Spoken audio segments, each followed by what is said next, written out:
3, 2, 1, go! Alright. So this is Battlefield 1. The game is separated into 5 chapters, and then this prologue here. And this is like sort of to like set the tone for like World War I and like what real combat is like or something. But the first level is based on a bunch of deaths that you have to go through, so we've set the game to hardest difficulty, and then we just sort of like run into enemy fire and just like stand there. A lot of people like suggest that you can kill yourself with grenades right there, but it actually doesn't do anything. Like there's like, if you try to kill yourself with grenades, you can only go to like 23 HP, but not any further below than that. So you have to get shot by enemies. Also, the majority of the first level is based on a timer, so I actually don't need to do anything here for like about a minute here, and then at the end of this level for 5 minutes. So yeah, first level is pretty solid. Yeah, just like the rest of the game. It's Yeah. pretty solid overall. You can like, I don't know, enjoy yourself by shooting some enemies. Play real shooter game. So in a second this airship is gonna shoot us down, and where we're gonna get knocked off, and then normally you need to like fight off some enemies inside this church right here, but we're gonna find the nearest flamethrower guy. Should be around the corner here. Not you. Where are you, buddy? Hey, no, that's not you. Excuse me. Otherwise, you can just hit the kill wall here. That's fine. Extremely accurate. Normally you can like look if there's like spawning a lot of enemies in the building, then you can just stay there and let them shoot you, but there was only 2 guys there. I think you need like at least a minimum of 3 to like get a fast death. Yeah, that sure is a tragic death. Yeah, so for the first level you're like switching between a lot of different people, so you're like one guy, then he dies, then you're a new guy, he dies, and so on and so forth for like, well, the first 5 guys are scripted, and then for like the last 5 minutes you just play as a lot of different people, like depending on how many times you die. So this part is the tank. I'm not actually controlling this tank, this is just like an on-a-rail shooter, where you, again, you don't need to do anything. There's a part where you need to shoot a cannon, but if you just don't shoot it, the cannon will just explode randomly, and the driver will say, "Good job." So I guess here we can like entertain ourselves by shooting some men in this little trench here. Yeah, I love how the tutorial really shows what the game is going to be like. Yeah, this is pretty accurate. But like I said, the first level is only going to be on hard, while the rest of the game is going to be played on easy difficulty, because the rest are actually based on getting like from point A to point B. Yeah. This guy's going for a little dip in the mud. This guy is having some bad dreams. This guy here going for a casual walk. I believe in a second he just kind of like falls. Oh, there he goes. Oh, we'll leave this guy alone. He's just having a bad day. Yeah, a bit too much to I think drink. he's having a worse. Yeah. He probably did the candy snorting from last night. That was good stuff. Alright, so here there's a cannon that we need to shoot, which is inside this little tent that's over here. That was that. Now we need to wait some more. Good job. I mean, you can shoot him and wait, but it's slightly faster to actually shoot it and do something. No, unfortunate. Yeah, dang. The memes with the... Alright, so from this point onwards, this is sort of where the timer starts, so the next 5 minutes we don't actually have to do anything. This tank is gonna explode here in a second, and then we can just... We're gonna leave, we can talk about whatever. Yeah, we can talk about what's like actually happening historically here. Yeah. Or Yeah. historically here. So this is like when the Americans joined the war, even though they joined like a year earlier and did absolutely nothing, just got ready or something. And this is like when I think this part of the game is like when they're trying to get through the Hindenburg line and set up by the Germans in like 1916. So it's a lot of the game is like set in later parts of the World War I, which is understandable for it being a game, but also kind of goes against like trying to be very historically accurate and like showing what World War I really was like. Yeah. Because there was a lot of trench warfare and a lot of like disease and Yeah, the early World War I was well, the entire World War One was really terrible. But Yeah. would have been interesting to see more of the early stuff. Yeah. See how it was before they started to adapt to modern warfare. That's my main part. Like the French walking out in like bright uniforms, riding on horses. But like that would have been very cool to see as well. And like Jan said, the adaptation. So like Crow said, he's gonna just be having fun. Yeah, I mean, like if I die or if I live or like if I kill a million people, it doesn't really do anything. So because we still need to like wait until at least like 8 minutes 30 seconds. So yeah, we can look at this guy run around, shoot some people. Yeah, that's also a main thing. Even though this was late in the war, having machine guns, like automatic machine guns, especially being like holdable ones, like this one? portable ones. Yeah, like that one. It's not very common at all. Like even in World War II, the main rifle was a bolt action one, like the overwhelming majority. So Yeah, and even having a weapon was kind of rare until someone else died and you could take his weapon. and these sort of shotguns were very like almost exclusively used to raid the trenches, which we will see a bit of later, like some trench stuff. Yeah, well, there's going to be a little bit, but actually not that much. Yeah. One of the later levels during Chapter 2, there's going to be a plane that crashes where we're going to be having to stealth through some trenches, and by stealth I mean just hold W shift and run through them. Yeah. I actually like that part because at least visually it really depicts like what was called no man's land very well. That's the part where the two trenches met on the actual battlefield, and just artillery shells, and it would look a lot like this but way worse and way more bodies and barbed wire and just actual like very horrible. But I like that part because of the visuals at the very least.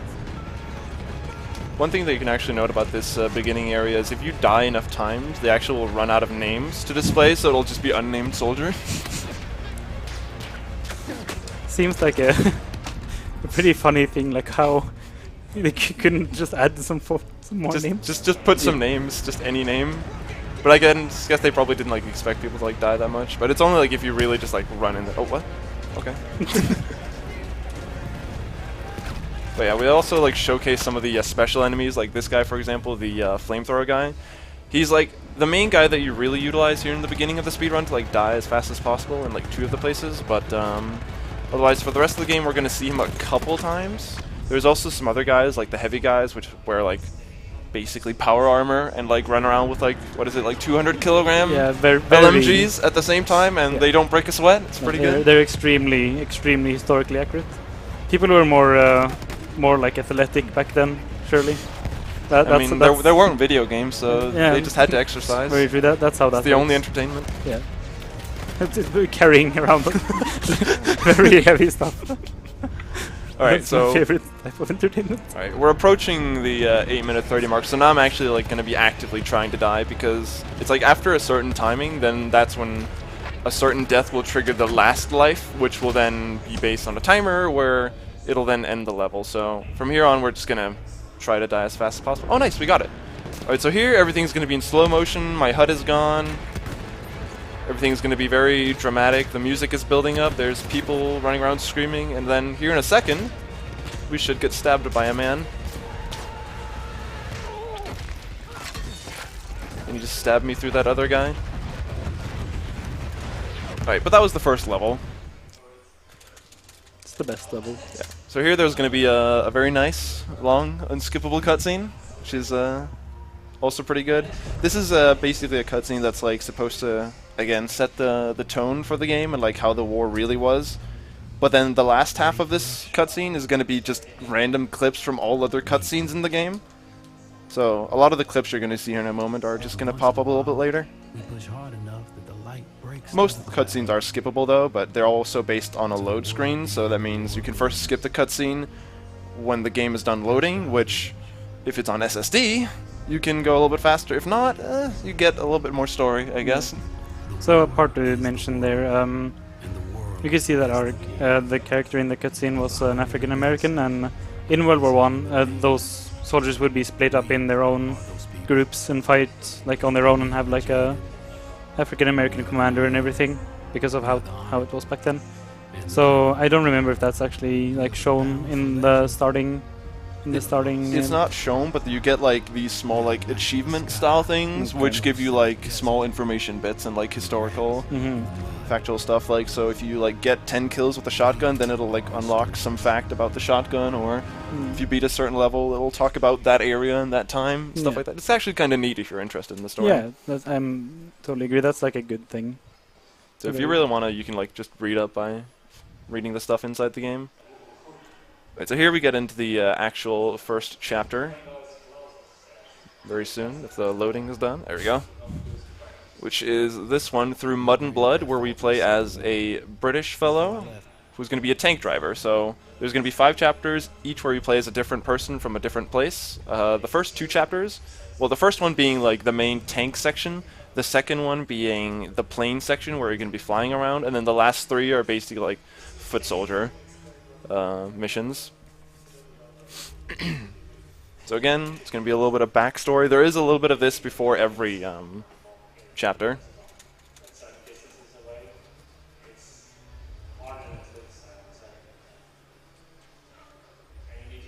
The first chapter follows I've actually forgotten what his name is. I do not know his name. But the guy that you play as, at least, he's going to be driving the tank, and it's like the first time he's ever driven a tank at all, because he was a chauffeur back in England, so he was recruited to drive a tank. As you can briefly see here in this cutscene, which we may or may not skip soon. But yeah, then it basically follows him and like this tank crew, and their like mission to get to Cambrai and support their troops. Right. So here we are in the tank. I believe we are 5 people in the tank to begin with, but then as the first chapter progresses, they slowly start to dwindle. Yeah, something very interesting about tanks in World War One is obviously it's when they were invented. I think they came on the battlefield the first time in like 1915 or 1916 sometime with the Mark 1. He's driving the Mark 5, which is extremely superior to the first one, but they were still like mostly used to like guard your troops along the trenches, and not like what you would normally think of a tank now with like a gun, and they usually just had machine guns or like some like anti like artillery bigger guns on them. Yeah, with these tanks actually, it's kind of fun. You can like shoot in a 180 degree like angle in front of you right here, but like the cannons, which are actually mounted on the sides, don't like rotate at all, which is kind of funny. Yeah, so they would be able to like historically. You can see the swivel if you look. Yeah, you can see it has like a swivel. It can go around like a drum, but for some reason they just didn't want to animate that for the tank. So for the most of this first part here, we're going to be driving through the trenches here, trying to take the fastest route possible. You need to avoid a little bit of mud, like this puddle here, which slows you down quite a bit. So we're just going to deja vu over that hill there, and then make our way. Now, the first chapter is actually based on like a checkpoint system, where you need to like come out to a certain point and then like capture it from the Germans by like killing all of their troops, and then sort of just taken straight from the multiplayer actually. Just like capture a point and then defend it for a little bit. So we're gonna come in here, kill as many Germans as possible, and then after a certain amount of time we will have captured this place. It's pretty hilarious that he got shot by an anti-tank round like a few seconds ago, and it took 2 HP from his tank. Yeah, that's the thing about easy difficulty. It's pretty hard to die. I mean, and you have like a repair button, so you can just repair at any time if you've just lost like even like a slight bit of health, which is pretty good. I mean, you need to like be standing still whenever you repair, so if I ever do repair, it's going to be at a time like, for example, like this, where I'm not moving and like I'm capturing a point. But sometimes it can get a little bit tight, because some of the infantry do have anti-tank grenades from time to time that they can use against you, which actually do quite a bit of damage, especially if you're like parked like this, so you sometimes need to take some evasive maneuvers. Also, the Germans really like to spawn behind you sometimes. That's also great. Yeah, Yeah, those pesky Germans coming from behind. Sometimes you'll even just like blow up, like for example this is cover right here, so sometimes a German will spawn behind it, but sometimes the game will just forget that the cover has been blown, so a German will just like pop out of nowhere, be like, hey, what's up? So that was the first checkpoint. I believe there are 3 or 4 in total on this map. Yeah, I don't know how many there are. Yeah, it's like the next one is up this hill here. It's a few too many, at the very least. It's 3 or 4 too many.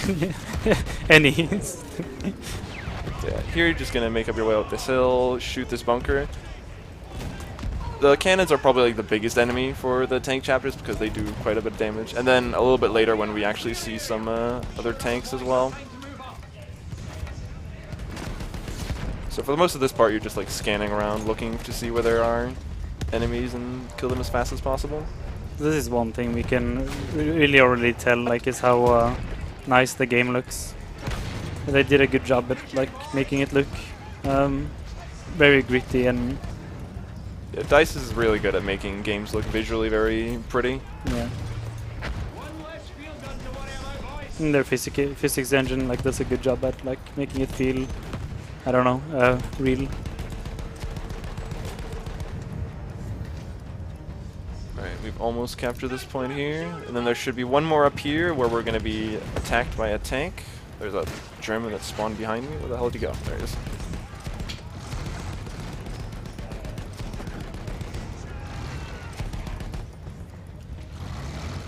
There's one more somewhere. Ah, screw it. Right. Just like the moment you capture it, doesn't really matter. You just keep going here. So in a moment we're going to be arriving at this next checkpoint where normally afterwards there's like a little repair sequence where you need to like jump out, get a wrench, and then fix the tank from the outside. That guy just passed through a wall. That was interesting. Where you need to repair the tank from the outside, but you can actually leave the tank behind for the rest of the level and just complete all the objectives up until that point on foot, which is actually a little bit faster normally. But at the very end of the level, if you hit the end level trigger without being in the tank, you just instantly die. Also, is this... What the fuck? Oh, is this guy doing? Hanging out, alright. Looks like a butler. Just Welcome home, master. Your battlefield is ready. This way. Yeah, that does happen from time to time. So yeah, the reason why we don't ditch the tank here in a bit is just because we actually need the tank to complete the level.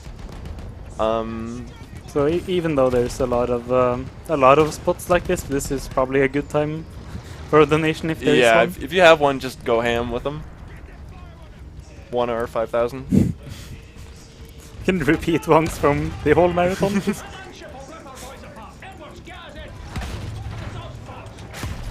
So again, you can see like this tank combat, which realistic. yeah, Very good. It's very. You mash left click in its general direction until it blows up.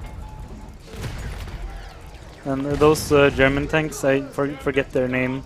It's pretty funny name even, but they were so hilariously bad that the Germans would way rather capture and like refurbish a British tank to use because their own tanks were absolutely useless. Which I find like it's kind of fun because everyone was like experimenting on what would work. Yeah, it was the Allies who first brought in the tanks in the war, so guess they had a little advantage. And so here, I think the game normally wants you to like fix the tank completely, but you don't need to fix it completely, you just need like a little bit. So this is fine. This is not a problem. Now, we're going to be aiming for a lot of the cannons on the way up to this town here because, like I said, they can damage you quite a bit on the way, so... But it can be a little bit tricky to aim from time to time because the, like how the terrain goes like up and down a little bit, so it can be kind of difficult. Also, normally here you have to like drive through the town, but we're just going to kind of make our own door through this house. Knock, knock. I mean, nobody's living there anymore anyway, it's fine. Yeah, that's true. I mean, the world was already like super destroyed, so what would one more house do? I mean, someone could come back to that. Now you're being optimistic. Like Farmer Johnson's gonna come home and be like, "Yo, where's my house, dude?" Yeah. John Pierre coming back to his house. So I have a new veranda or like balcony space here. Perfect. Alright, here you need to like blow up this artillery around this church, but you can just like do a drive-by as you casually drive around. I mean, in that sense, if he's a farmer, it's kind of nice that there's like rotting bodies in his yard. I mean, Good fertilizer. Yeah, yeah. I mean, you gotta put it to good use, Yeah. like Gotta recycling, you know? Oh, Save the planet.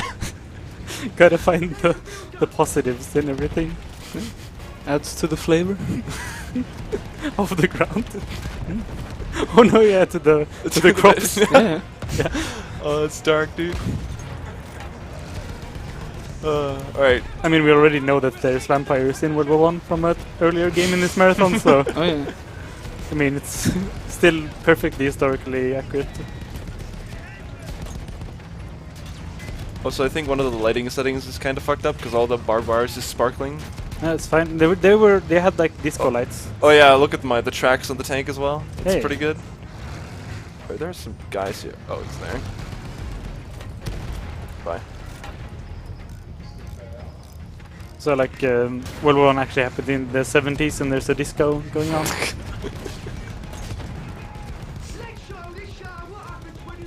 When is Saturday Night Fever? Saturday Night Fury. That's later. I Come on, know. dude. Come on, dude. You're supposed to be I the tried. history man here. I tried. Alright, we're getting pretty close to the end of the first level here. I'm just gonna do one repair, shoot this guy, and then we're just gonna have to make our way over this little hill up here. Wait, what? Did I just thread the needle through the fucking front window of that and then out the back door on that bunker? Yeah. Wow. That's impressive, actually. Just tell me when you get time for a donation. Oh, go ahead. We have plenty of Always, time. always. I get $3 from Floric saying shoutouts to young Gordon Ramsay on the left.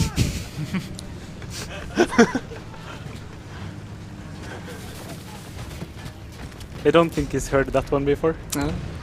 Oh, and actually, $3 from FNZ. I don't know you. A Cropax run that's actually online. What a pleasure. D-Mom never forget. Oh god, Yeah. it still hurts. Yeah. I cry in Was my a good sleep. was a good run though. Yeah, Or it was at least- good to count, yeah. Yeah. He went perfectly. Didn't you tell I wouldn't want to see it online? With Demo run. No, it was perfect. Everything is fine. This is fine. Do not go look at the VOD when it releases. Like, the run is about as good as this tank right now, so... it's fine. Yeah, so It's now gonna you make see- it, but it, yeah. No, yeah. You see how much the mud pools slow you down. Yeah, this is a scripted event here where you're gonna get stuck in the mud and then in a second, Also, fire was more ferocious back then, so didn't get like put out by this mud or anything. No, it's fine. So like fire was just better, more OP back then. Alright, Howard, how much do you like birds? I mean, they're not horses, but they're okay. I mean, if Joel's in the audience, he can. Also, He likes birds. also, sometimes you can skip this cutscene. Sometimes.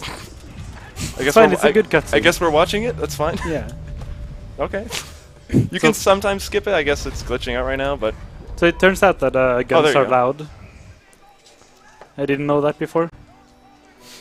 yeah, this is the pigeon part of the game. We are now a pigeon. Yeah. This is pretty good. Very serene. Serene, dramatic, peaceful, flying over the death and terror below. It's pretty nice. Just wait for a flak shot coming. A stray shot coming in for the Yeah. pigeon, yeah. Yeah. Also, you can do this as the pigeon. Also, it's not counting real seconds because this part is like in slow motion, so these seconds are going by very slowly, as you can tell. It's pretty nice. But yeah, you're just supposed to like fly back to command central with like this message to send artillery like directly on the tank that you were just in because you were apparently like overrun and you couldn't make it out. so they're just trying to like go out with a bang, I guess. But spoiler alert, they somehow miraculously survive, and all the Germans around are just dead Totally spoiled everything, man. Come on. and ruined it. I'm sorry. Yeah. The cutscene would have told us.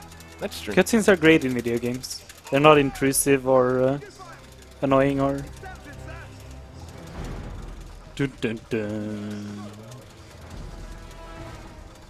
And yeah, basically we just skipped the cutscene there that just shows that they're going to send down the artillery and they're actually going to be fine. So now we're in the woods where the tank needs to be guided through a man on the ground. So we're going to just, one man who's a chauffeur, never like shot anybody before, is just going to go like take care of a couple outposts by himself. No problem. Yeah, historically accurate. Yeah. But yeah, we're finally actually moving now and doing stuff and trying to be fast, which is a nice change. It's been half an hour of not that. It's been half an hour already? Damn. No, not half an hour. 25. Close enough. Yeah. I mean, it's been going okay. It's just the loads that are a bit okay hand. So here we're just going to be grabbing some supplies because you need to clear all these outposts, and then it's first when you've cleared the outposts that the tank will move up.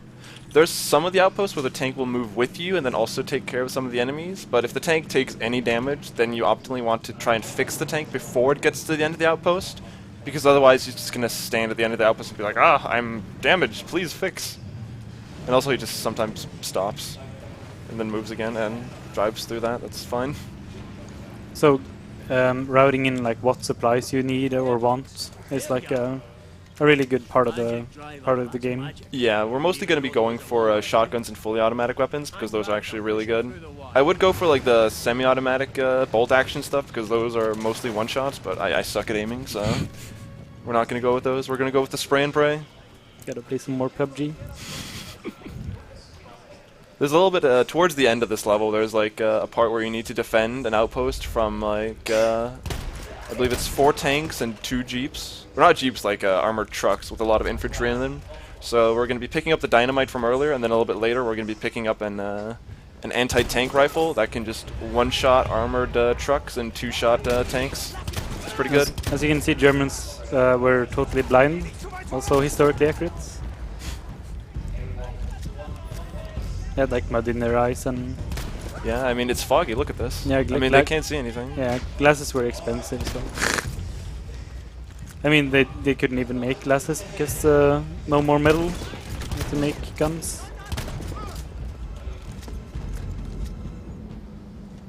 Right. Sometimes there you can use like the music as an indicator to like if you've killed all the enemies or not. It's like the music will still be going if there's somebody left, but if it stops, that means you've killed everybody already. So at each outpost there are like a couple weapon crates where you can pick up whatever guns you want.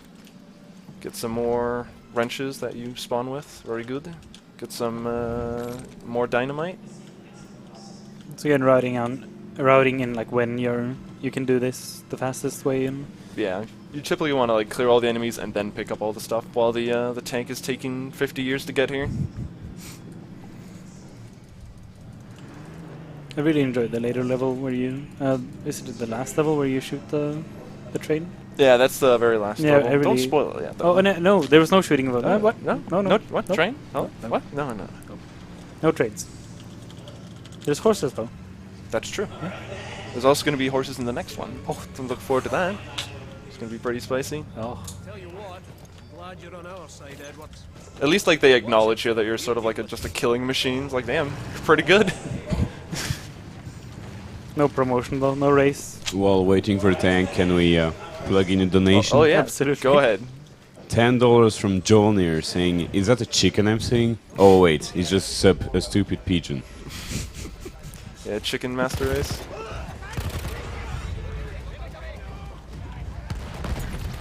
Oh wow, that was a cannon shot straight to the face. That not a problem, I don't think.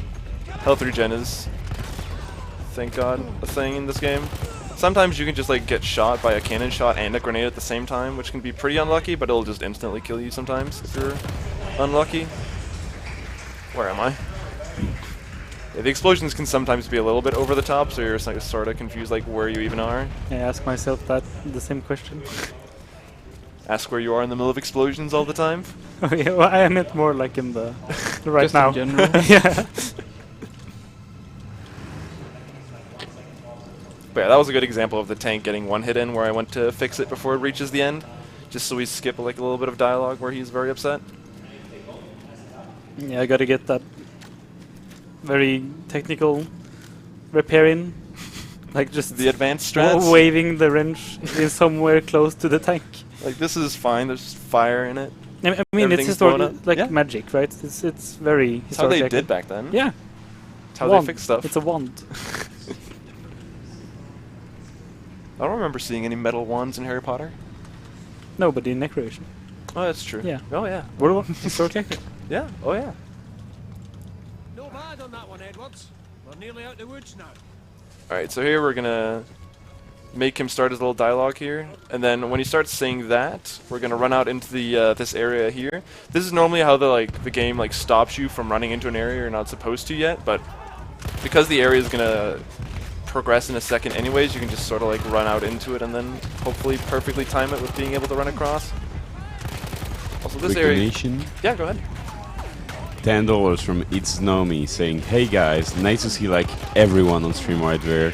Also Cropax, where's the clickbait?" I'm sorry, dude. Not a clickbait stream tonight. This is not even World Recce attempts. You know me. Hello. Or should I say hello? Hello? Alright, so here, this is where we're going to be picking up the anti-tank rifle, which is this big bad boy. Which is, he's unfortunately very slow at reloading, but it does a lot of damage when you get a shot off. I really like the animation of this weapon.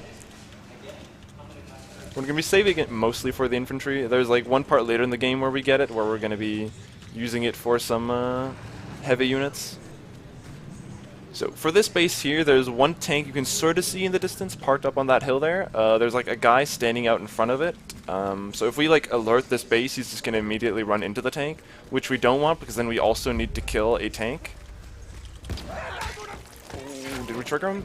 Ah, dang. He got in the tank. Normally you're supposed to like trigger this or shoot the guy before he gets in the tank. But it's fine. Just So, shoot. so this is where like my triggering happens. That's totally a German tank and not Italian. And it totally wasn't so bad that the Germans didn't want them. And they also was like Ooh, this might be bad. basically not a tank, more Peek. like a turret Peek. that couldn't Come on. drive. Oh wow, really? No problem. Alright. Plenty enough health. I think there's one more guy somewhere. Wait, is the tank driving? Okay, we're good. So we might have to like go and pick up a spare anti-tank rifle now because we needed to use a couple shots on that tank there. Normally you just leave that tank behind because you just need to kill these two tanks that come here, then a truck, two more tanks, then another truck. But thankfully in the other tent over there, there's an extra anti-tank rifle that you can use. Pixel perfect. Yeah, some pretty accurate shots right here. Also, this tank is very confused that you're shooting at him, so he just kind of parks there. Because you said you were bad at shooting. Yeah, I mean, it's kind of easy to hit a thing that's like pretty fucking big like a tank. I mean, you better go pro. Pro Battlefield 1 player? Yeah. I heard that's a big competitive scene. Mm-hmm. In a second, there's going to spawn another one there. There he is. He's gone. Alright, I'm going to go pick up the spare anti-tank rifle here, because I don't think I have enough ammo in this one. There we go. Wow, that was only like 2 extra shots. It should be fine. We have dynamite as well, if needed. It's a crate with a very expensive rifle and 2 bullets. Historically accurate.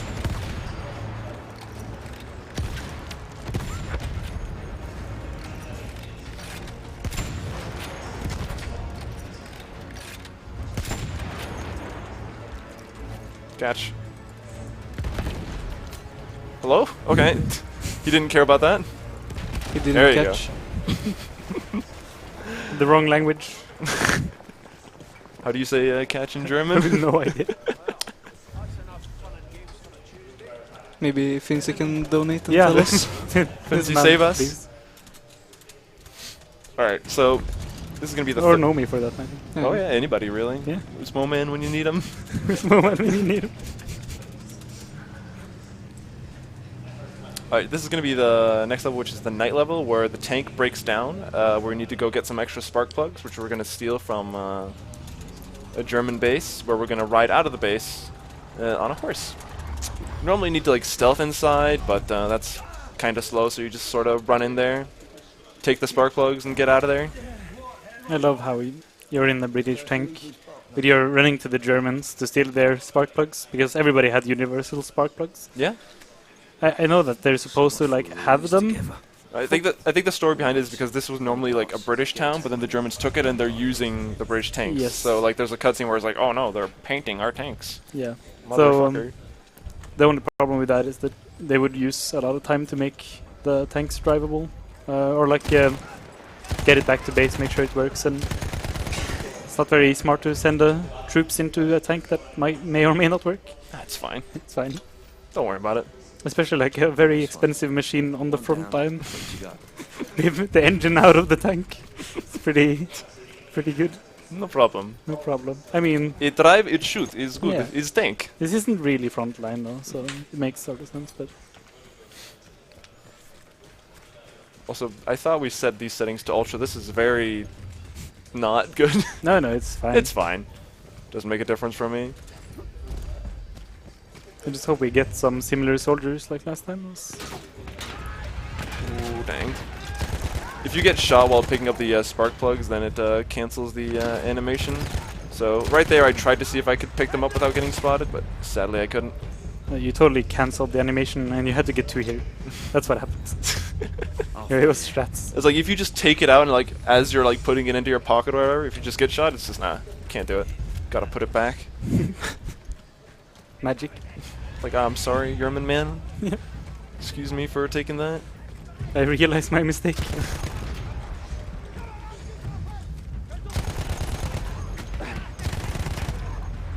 Right here, you sort of just like wanna. Oh, oh, there. I heard a man and I couldn't see him. Alright, that was 3. This is where we're gonna take this horse over here that we, for some reason, can see through walls. Out there in the distance. It's pretty good. And the tricky part about this next spark plug, though, is that there's gonna be like a flame trooper like right next to it, so hopefully we either don't aggro him or he's just patrolling somewhere else. Either one or the other. Yeah, he's over there to the left. Don't go over the thing, please. Do you go faster if you tilt horses in this game? Haven't tried. Oh. Give it a shot. Maybe it's like Skyrim. Yeah. Alright, flame guy. Nice. Good. That can lose a lot of time there with any of the soldiers like come and shoot you there, because then they'll just all like start to pile in. And now we have all the spark plugs, so we're just gonna take the horse and go on our merry way all the way back to town.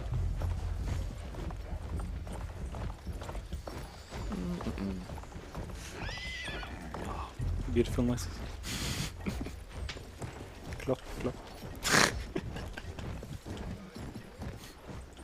So yeah, when this level is done, the next one is basically going to be the World of Tanks level. You're just going to be driving around in one town and shooting a whole bunch of other tanks that spawn in. Where I've actually found out the other day you can actually leave the tank, but like, I don't know why you would ever do that, considering you're like on foot and you're fighting other tanks. Yeah. But that's a thing you can do. This is a fight. We won. Normally it's supposed to be like this guy that was here like had an argument with you and the other guy in the tank, and he was like, no, I'm going home. And then you thought you were just 2 people, but then he's like, just kidding, I'm back. Let's go drive a tank. There's no right way in a place like this. We'll find one. You're the driver. So now it's day again, and now the troops have had like the whole night to set up the town again and fix everything that you may or may not have broken during Yeah. the night. And you're like 50 meters away, but no, we won't go over there. Yeah. Investigate. I mean, it's dark, right? They're already blind, we know. Yeah. I mean, they were sleeping. Come on. It was just the night guard that was okay. up there. Oh, yeah. They didn't hear the gunfighting? No, or no. They're deaf as well. I mean, they probably didn't expect it to just be one guy just going in, stealing their spark plugs, getting out again.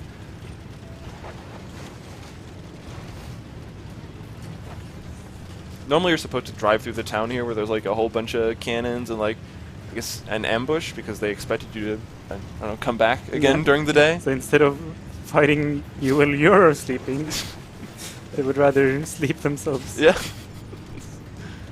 It's a pretty good strat. Yeah. I mean, you gotta have a, Yeah. get some rest, Yeah, get some be- sleep. You be can't prepared. fight if you're a little bit tired. Yeah, true. Get a solid 8 hours every night. Yes. Extremely accurate. So you're just sort of taking a skip here, or like shortcut, I guess, through the river and across this field. The city that we need to go to is just on the other side of this hill over here, where on the top there's going to be a tank spawning in any second now, but you can just sort of drive past them. Like, I think the devs didn't really like expect you to just drive past the tanks, because the tanks just like keep going. They don't turn around to like Yeah. shoot you again. They're just like, oh, he's gone. Yeah. Bye.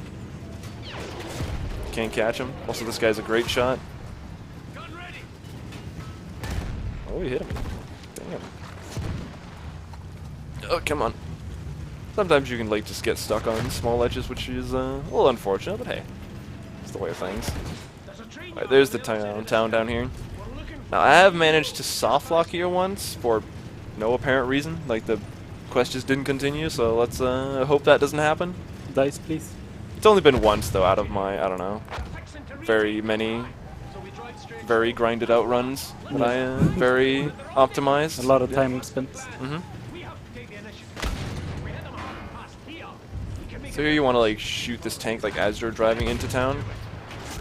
But it can be a little tricky sometimes because again the terrain is going up and down a little bit, so it can be kind of hard to get a shot in.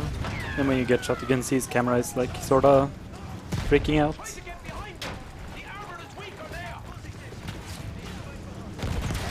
Also, one key mechanic about fighting tanks is that when you shoot them either in the side or in the back, they take more damage. It's just kind of sad. In a lot of situations, that's not super like important because like the tank will like start to face you. But this guy, for some reason, is just oh wow, he come back.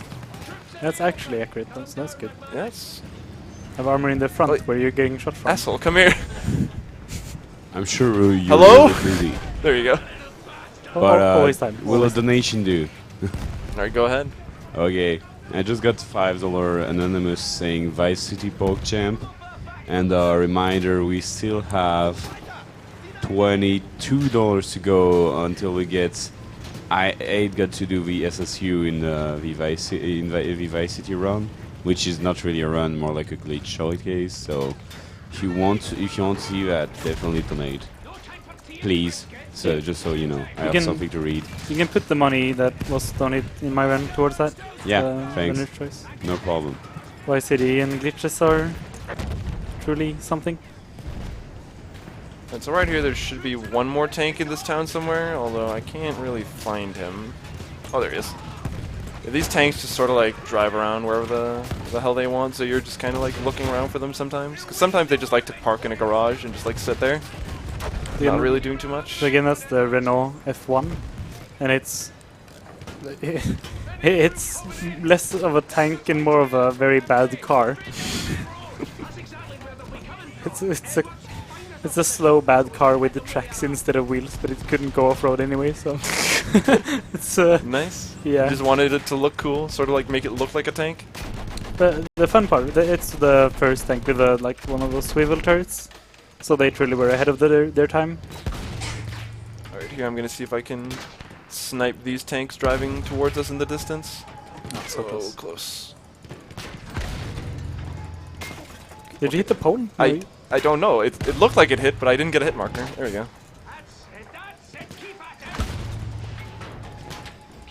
After 2 shots, they usually just like to park. Just oh, it was like straight under. Oh, what the fuck? There we go. What the heck? That And was, you said they were bad? Yeah, apparently super good. we got them dodging skills. There should be a tank over here. Oh, he's gonna bamboozle me. Not this time.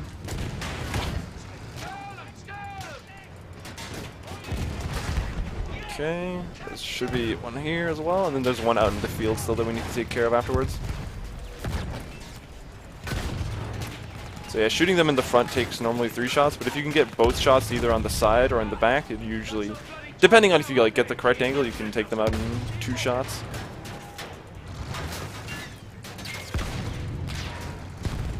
So there hasn't been those German things in this level yet, as far as I could see, but one really funny part about those is that they had a really large crew.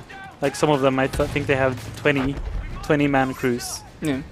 So you can imagine why it might not be very optimal for being crammed in a can with 20 other people. What do you mean? It's fine. Yeah, it's fine. It's co-op, you know? Oh yeah, true. The more players, the better. Yeah. Faster. Can load that gun a little bit faster. It's like when you see those like long lines of people just Yes. like handing the cannon shot to each other. That's why there Oh, were more shit. people. Don't mind that. So it's strats. So There these are we these. are. There we go. Yeah, that's a frame perfect trick that Yeah. skips an animation. Yeah. So these are the German tanks, and yeah, they were something They actually hurt a lot in this game. historically accurate. Pretty annoying to deal with. Okay, that's one. What the fuck is it? There's so much smoke I can't see anything. It's on the right. There's one there, but we need to kill all the tanks. Might as well start with one I can see. Ah. Also, hitting some tanks on like a very certain angle on the side will actually ricochet the shot off and do even less damage than a full frontal attack, so we want to try and avoid those as much as possible. Also here I'm like sort of strafing back and forth so this big tank doesn't get me. Movement tech, Yeah, dude. amazing. Alright, 1 or 2 more and then the big one should be dead, I think. Yeah, there he goes. And then just the little dudes left. Oh, what? Like threaded the needle between them. It's AI manipulation. Don't worry about it. It's fine. And there's this guy. Where the fuck is he going? Alright, he should be coming through the wall here in a second. Hello. Oh, he crashed. I think he found the tree. Oh, poor fella. Alright, and that was actually the end of the first chapter. When we get to around this crater here, there should be a little cutscene, and yeah, that's it. I like how the crew is like pretty like calm, but the tank is sort of on fire. They're trapped in a metal box and it's on fire. It's fine. It's pretty. This is fine. And it stops burning. Alright, that was the first chapter. Yeah, there we go. Now we gotta fly, which is way better. Or It's about the same. The second chapter is, like I said, the flying part where you play as an American that's like supposed to be pretending to be a British man, and like he somehow gets along inside the plane. Is like, yeah, I'm the British guy, and has a very American accent. It's like first his partner like in the plane that's like, hey, you don't sound very British. yeah. Like, oh, maybe you shouldn't be flying. So we've skipped back in time a bit. So you can see it's spring 1917. So this is when around a bit before the Americans joined the war. But there's a lot of like people who like pretended to be British or different things to join the war because they had some reason to. Yeah, like well, glory or I think a lot of Americans wanted to join, but the leaders were yeah. very hesitant about. The country was going very into- split about joining the war, but when unrestricted submarine warfare started up again, it was not very good for the Germans. It was a bad decision, turns out. They really didn't respect the Americans, thought they had like a weak army and couldn't muster a force, like a modern army in time. Yeah, the American military was relatively small compared to all the other nations. Yeah. But as we all know, like the First World War and then the Second World War really catapulted like the industrial America, made it like a superpowers. Right. So one thing I really quick want to like talk about for the planes flying. If you've ever played any of the Battlefield games in the past, like Battlefield 4 or 3 or just even 2 actually, you remember how the planes control, like you need to like turn with the mouse and then use WASD. For some reason, for the single player for Battlefield 1, they've really, really dumbed down the controls, so you can just hold W and just use the mouse and it'll be fine.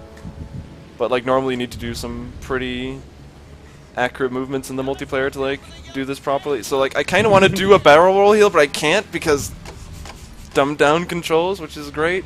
Where the fuck do you go? I mean, it's just historic. They went for accuracy, with like historical accuracy. Yeah, that's Like true. the multiplayer, they didn't really care about.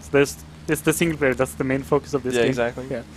I guess they just assume that like people in the single player they just can't fly planes. They're too dumb. I like how your partner is doing like all the sick moves, but you're like stuck. I just I'm like, please come back. Also, Yeah. this must be incredibly cold for the. I mean, they're just wearing a jacket. It's fine. You know, they're just out for a Saturday afternoon flight. You can see this is supposed to be the Italian Alps, where the Austro-Hungarian Empire and Italians fought. That's a very interesting part of the war, like especially when the Italians first joined. Yeah, They had they weren't the most strategic country. their army chief of staff, like leader, Luigi Codorna, I think his name is. Yep. Probably one of the more stupid people that ever to live. So A lot of the leaders in World War One were really, really bad because they had large egos. They were always right. Everyone else was wrong. yeah, and we also have Konrad von Hotzendorf from the Austro-Hungarian Empire. That's probably number one of like the not very bright Yeah. or like sharp knives. There's also Enver Pasha from Turkey, or the Ottoman Empire as it was then called.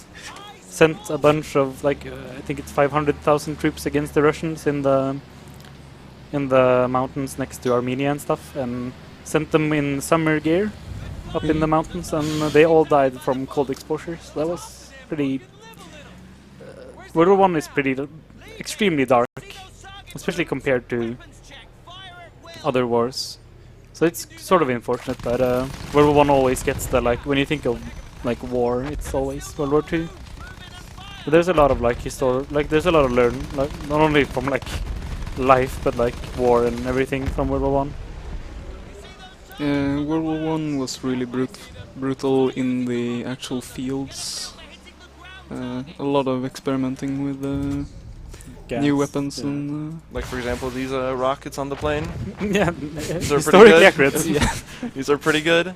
So I mean, at this point, I don't know. The Allies, they got the. Did they install Yeah. weapons? Yeah, Yeah, at this yeah. point, but like in the start, like just a year earlier, they were flying around and just shooting with pistols. yeah, dropping rocks. Yeah. That's my favorite part. So planes were really not viewed as any type of like weapon of war early was- in the No, it was often used as just reconnaissance. reconnaissance. Yeah. But it was in around 1915, 1916 where a German guy named Fokker made Fokker gear, which Yeah. made your I mean, it's just true. That made your machine gun fire through your propeller, made it sure you don't destroy your own propeller, which made plane warfare viable, if you could even call it that.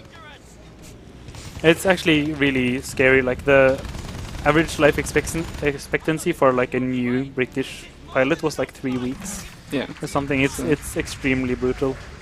Yeah, I think they even like actually at the start of this mission they said that like the average like lifespan was like 17 or 19, I believe, Oh, yeah. something around that time. But yeah, Yeah, it's it was not long at all. No, it's very brutal. And even like World War One is like famous for like the Red Baron and like the aviation aces, as they were called, that were actually good in flying their plane and stuff. And even all of them also like died. So it was very brutal. It couldn't even be good. Didn't really help all that much. During the flying simulator, donation maybe. It's always ahead. time. Always time. Every time. Okay. There's never a bad time. $5 from Anonymous saying donating the cost of a single local pizza towards Vice City. Also, please don't put fruit on pizza. This is in America. We don't have that much freedom. Historically accurate. You need to try the banana pizza. Oh no! It's so please, fucking good. No. It's so good Please, though. no. Banana curry pizza. Along with the Nutella pizza that they have over at the other store. It's pretty nice. Everybody hates it. I don't know why. I wonder why. I can't fathom a reason, honestly. I think it's pretty good. Banana curry pizza. Alright, so this is the end of the first flying level. You just sort of need to shoot down all the other planes, and then this one guy spawns in who just is invincible. And you're supposed to like follow him back to like the enemy base, and you'll be like, oh hey, there's an enemy base there.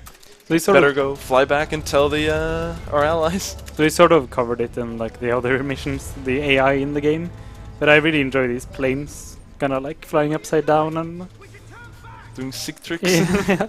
While you're sitting there still like, I'm stuck. Help. It's like, trying to like even try to turn left is hard.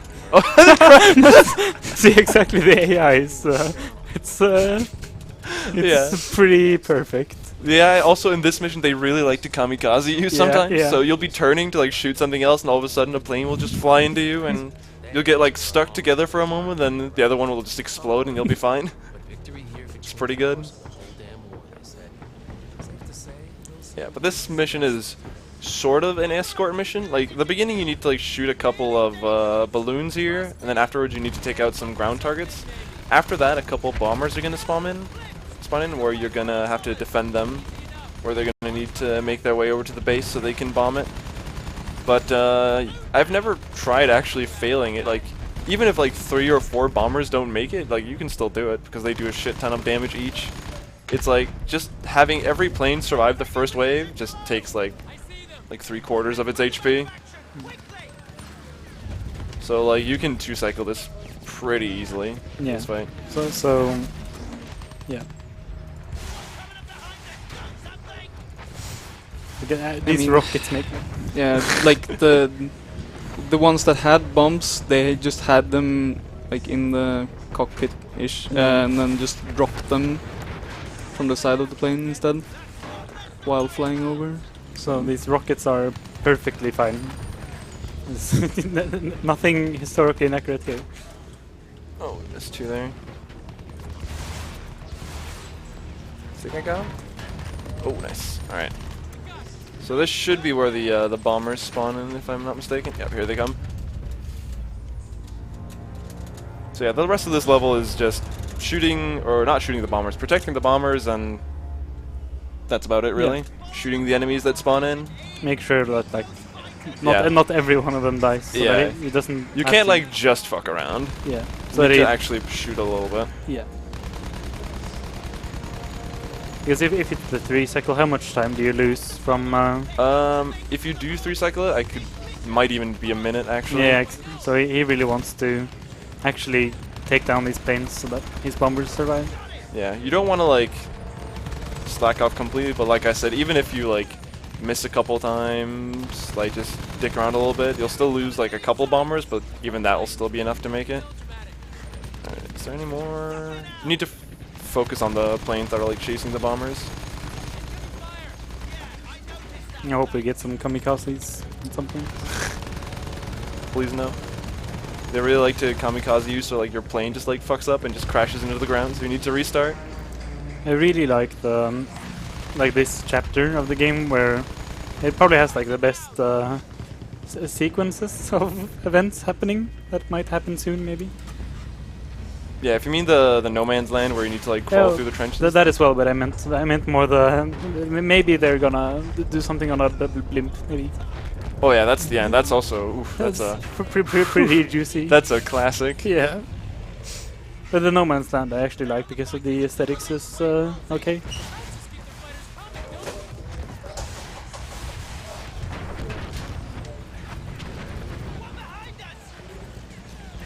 So here we're just gonna take out the AA trucks here, then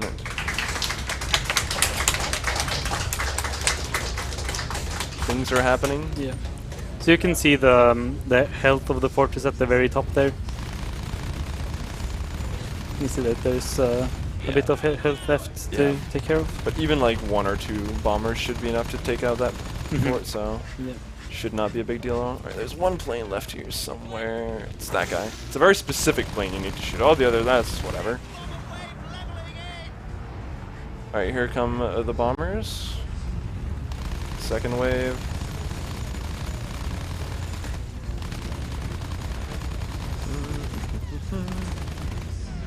Also, don't crash into your own bombers. It's a good idea. Also, by the way, if you haven't noticed, you can just sort of like hold down the brake button and like make your plane fly like 2 kilometers an hour, and that'll be fine. It won't like crash or die or anything. It'll just fly really, really, really slowly. Perfectly fine. We're actually going to utilize that for the last level of this chapter, where we're going to be shooting down some blimps. But we're just going to be like holding down S to like move as slowly towards it as possible and just like unload all our guns, reload, unload. I wonder where I've seen that before. Maybe in another game.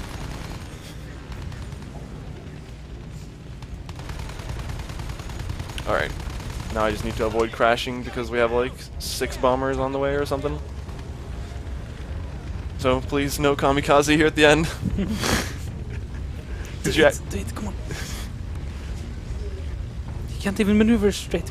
come on, I'm like a weakened turtle, come on. Oh, there she goes. And there's that level. This level is supposed to be where your plane crashes, where you jump out with a parachute at the last second, but your partner in the plane doesn't, so he's stuck inside, so you need to go and save your partner from the crashed plane. So those fortresses were like super valuable on the battlefield. It's pretty amazing to like even see videos of it now. Like you can see like the remnants of those giant, like absolutely giant fortresses. Alright, so here you wake up with your parachute in this tree where you're supposed to like cut yourself out and then sneak through the enemy forces. This guy doesn't see you at all, or any of the other people in the town at all. I mean, we've established they're both blind and deaf, so That's true. we can't blame them too hard. They already have a hard job. So here you need to like pick up this like bullet casing and then like distract him, but if you mash the button before the prompt appears, you can actually soft lock the game. It's pretty good. So please no mash. There you go. Then he's gonna go inspect that bullet casing right there that was very mysterious. Yeah, the bullet casing might come and get him. So we're gonna take the shovel, and normally you would hit this guy in the back of the head and take his gun, but he needs to leave. It's fine. I mean, This guy doesn't see you. yeah. There's gonna be a car driving to our left here. In any second now. There it is. And it should just fucking... boop, it's gone. It's just a magical truck. Gonna run in front of these trucks. They won't mind us either. Hi. They still didn't spot me. They're like, what was that? This guy might spot me though. Like sometimes you can just run past these two guys and they won't see a single thing. It's kind of funny. But yeah, here we're just running through the trenches. Yeah, so here's the part we've been talking about, where there's actual, you can see like trenches, and eventually he'll get to here, like destroyed trenches, like massive like artillery holes and more trenches, and like destroyed trenches, and like some that have been taken over, rats that are eating bodies, and very, very grim. Yeah, that's going to be So- here in a second when we pick up our friend from the plane. That's like Yeah. the real no man's land in between the two Yeah. forces. So as you can see, this level is very stealthy. Yeah. So this is our friend. He crashed with the plane, but he's sort of fine. He got impaled by like a wooden spike, but Yeah, We'll just- vampires. we'll just fish him out, grab him on the shoulder, and drag him on out of here. The guy was losing a lot of So for those, I don't know if you can hear it properly, but you can like hear the moaning of a lot of people in this area, like the people who are dying, getting shot, and are losing a couple arms here and there. So usually, if there was like stray, like those Germans to the left, there would probably be like more of them, and like in a consolidated attack after some artillery fire. But I just like to see them anyway. This is like one of the parts I really just, like enjoy, because it's It really like depicts how gruesome it would have looked. Right there was like a tiny speed strat that you can do on that like fence right there. You can like get a small damage boost, and for some reason you just fucking like get zapped, and then you just sprint like a little bit for like 2 seconds. It's pretty good. This is the hot new speed game, dude. It's so nice. Valley, get out of here, dude. Alright, and that was that mission. And Valley's old news. Now saved our friend, and now we're like apparently gonna get arrested because we're not actually that British guy Yeah. that everybody thought we were like the whole time. You only saved the dude, so you should be punished. Yeah, pretending to be British is a big Crime. war crime. But you still get to fly him. Yeah, it's fine. It's like, oh no, there's a surprise attack over London, so it's okay, fine, here's your plane. You can fly, and it was, oh god, kamikaze. That was a pretty mild kamikaze right there. It can be way worse. You can like get jammed in your wing, and you'll kind of be making out for a couple seconds. I'm pretty sure the word kamikaze was reserved for the Japanese. So No, are the no, no. Japanese in this war? Or Yeah, I mean, these are Japanese, clearly, over London. Didn't you know? yeah. Learn something new every day. Hello? Where'd they go? Yeah, this is the thing about these planes. They can just fucking do sick tricks and like outmaneuver you, and you kind of have to just slow turtle, do a rotation, and try to find them. It's very weird how that like wasn't an option at least. Like To turn it off and like yeah, make it like Let advanced me- flying or let me something. let me play the game.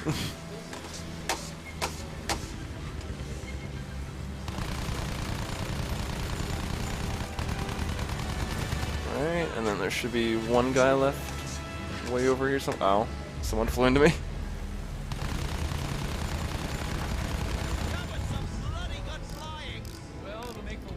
Oh god. I love the wrench sounds. Yeah, it's kind of like you're just like jumping out of the plane. Like, hold on, Yeah, I gotta let me fix that. I gotta fix this screw. The bullet holes will disappear. It's kind of like in Far Cry 2. You just pull out Yeah. random bullet holes even though you're drowning. Yeah. Pull out a spike or like some impalement when you like stumbled over some fall damage. Like Resident Evil. It's like let me put this foot back, pour some water on it. It's good. It's fine. Resident Evil 7 also quality speedrun. Yeah, I was about to say. Talk about quality. I only do quality speed games, as you know. Yeah. Mafia 3. No. I mean, I technically never Nah. got around to doing that. I did Outlast 2 though. Hello, Ben. Hello. Oh, yeah, goodbye. That's another way to eliminate the plane. Just hug them enough. I don't think he's eliminated. I think he's just going down.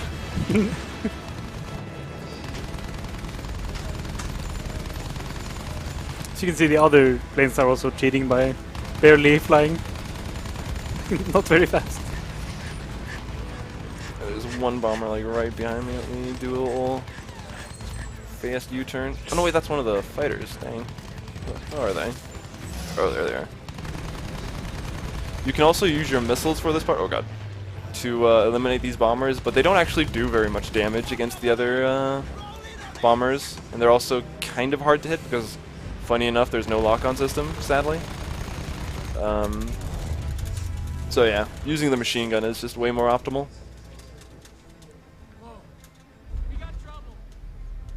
This is the blimp part. This is pretty good. Yeah, there's a lot of memes to be had here. So normally you need to like strafe around this blimp a whole bunch and like dodge it, but you can just sort of like hold S and just unload everything on this guy.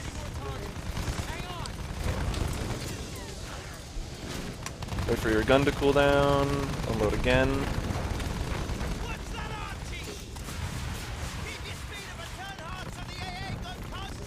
So at the start of the war, these blimps, the Zeppelins, were like impossible to take down. But then the moment incendiary, like phosphorus bullets, was invented by the British, I'm pretty sure. Like after the first blimp was like sunk, I guess, over London in a bombing raid, they mostly got relegated to scouting in the North Sea. So, or on the Eastern Front, where they didn't have a lot of those like incendiary bullets. I'm gonna go for like a safety repair here. I can like see if I can like go all in and kill the blimp. Oh wait, died. You can sometimes like get a hit there if the blimp gets a lot of good hits on you. It's pretty good. Yeah, you're kind of yelling at that one guy on the top of the blimp. He totally heard you and made him hit you. He got triggered by it. I was Yeah. like, oh, fuck you, dude. Just like fly past this anti-air gun like very slowly and like He totally speaks English as well. yeah. Everybody knew English back then. It's fine. Yeah, dude. The game is in English. I Yeah, mean, yeah. historically accurate. Like even the Italian guy you play as later speaks English. We need to take out that flak gun. Alright, so here we've crash landed on top of the blimp, so we're gonna I've got your back. run along this blimp that's midair and we're gonna take it down. It's perfect. Also, like, just from looking at like this fabric, it doesn't look very solid, but it's perfectly fine to walk on. Looks very windy.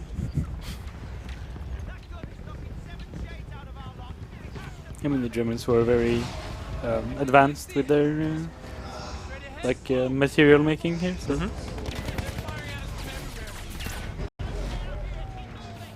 So here in a second, the platform is gonna break underneath you, and you have to like run on the inside of the blimp. But you just need to like run to the very end. Also, yeah, that's fine. Blimp is still fine, the dialogues here are very good.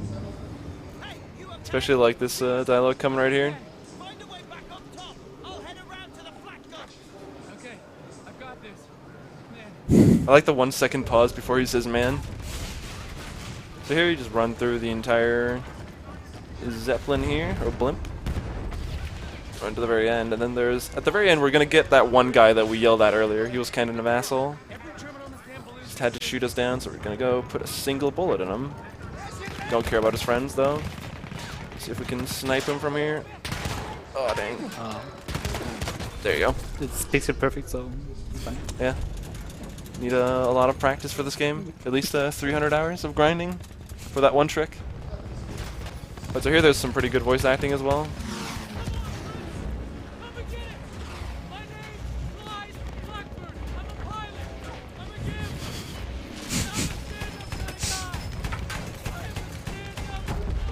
a He's kind of yells this a couple times. stand up, Johnny guy. Hey, you too, you big bastard. Come and get it. It's like they felt like he had to say something and just couldn't come up with anything. So Just yell the same thing over and over again. Yeah, it's fine. Come on. Alright, this blimp is dead, and then in a second we should get punched by a German guy in the back. Yep, there he is. We're gonna pull off his mask because he needs that up here. yeah. Can't get that fresh air from the sky. Mustard gas totally isn't heavier than air or anything. These guys are having a fist fight, and we're not gonna help. We're just gonna go on our merry way and shoot this blimp down. There you go. Oh, so sadly enough, we have to skip this ending cutscene here. But basically, the last cutscene for the chapter is the blimp going down, and you just jumping down into the Thames in the middle of London, and you're fine. Yeah. You just, I don't know, jumped a couple of kilometers maybe. Yeah. It's no problem.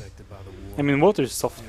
Yeah, Yeah. we know in a lot of games you just jump down in water. Yeah. No I mean, worries. water breaks fall damage. Yeah. Yeah. I mean, rolling as well. Alright, so this is the third chapter. This is where we play as the Italian guy who is strong. kind of manly. Very strong. He wears a full power armor, carrying a 200 kilogram LMG with him, and just can sprint and crawl across the Alps. No fucking problem. Yep. He's a real manly man. I didn't know they had Red Bull back then, but he must have drank a lot of that. Fucking chugged it, and then yeah, here we go. A lot of bananas. Get that potassium. Yeah.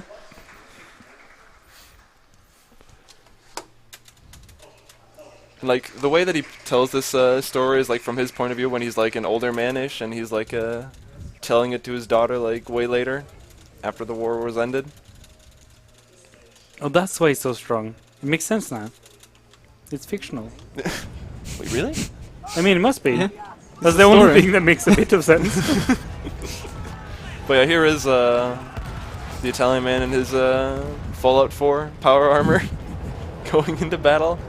You see you sprint just as fast as your teammates that are like... No faster even. And we're gonna go like one man take this church up here. We're basically the Terminator at this point. Besides, the Aditi were proud volunteers. We would have done anything. So the Italian Austro-Hungarian front of the war was like very mountainous, and the part that wasn't very mountainous, I don't remember the river, but it's close to the border, where the border of Italy is now. Is it the Sansa?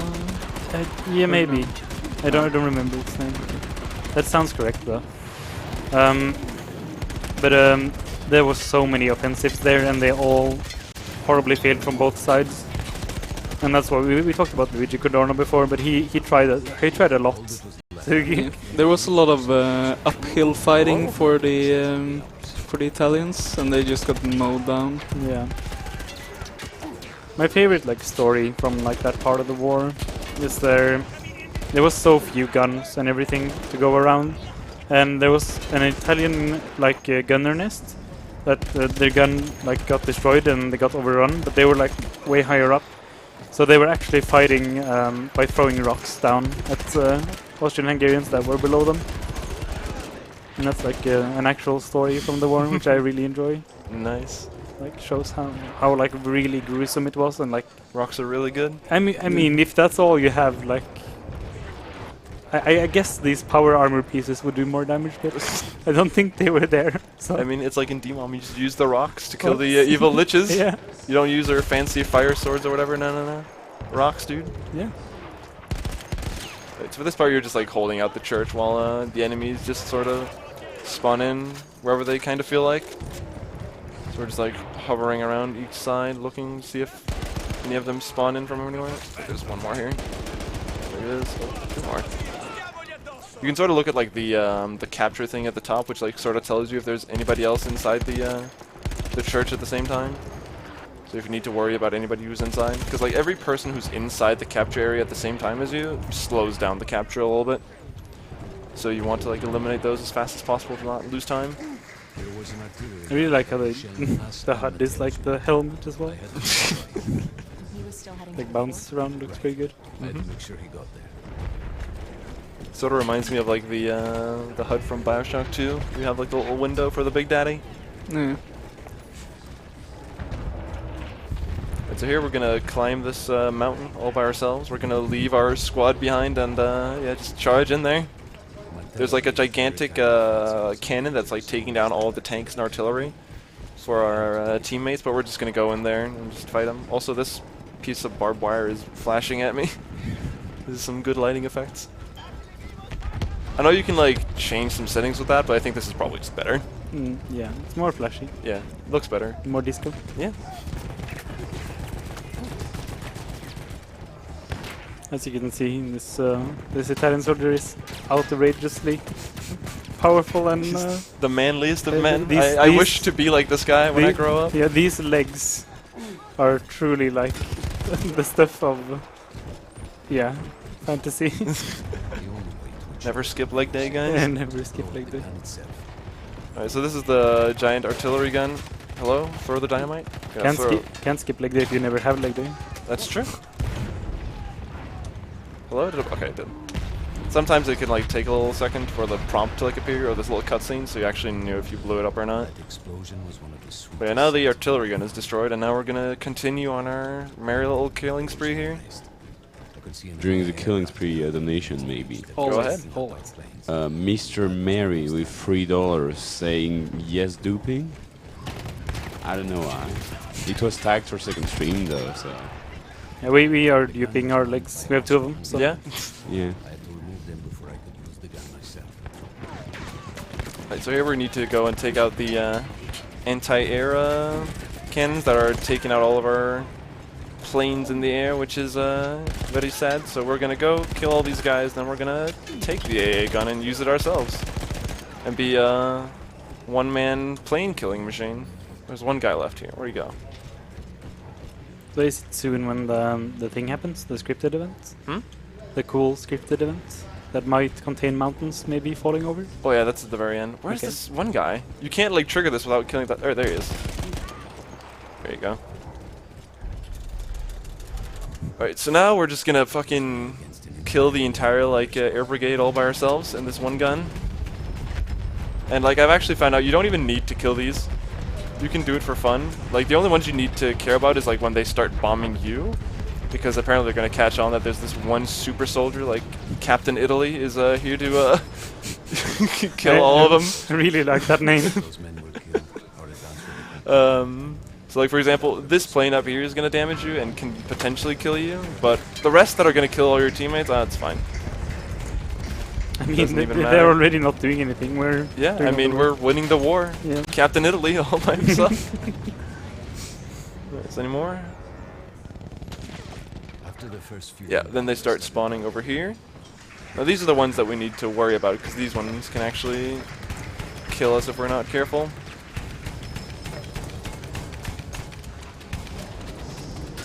So if I don't like manage my shots well enough, the gun will overheat, which can actually be pretty bad. 'Cause if the gun overheats at like a really bad time, then like a couple planes can get in and start blowing me up, which will suck. Then we need to do this entire section again. But I think we're good for now.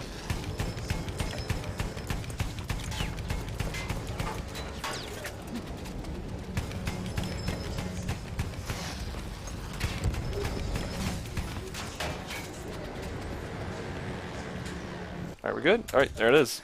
Also, the amount of planes in this game Yeah. is. I mean, there were a lot of them back then. They were cheap. Look at Mister. I find He's it. just fucking going at him. Look at him.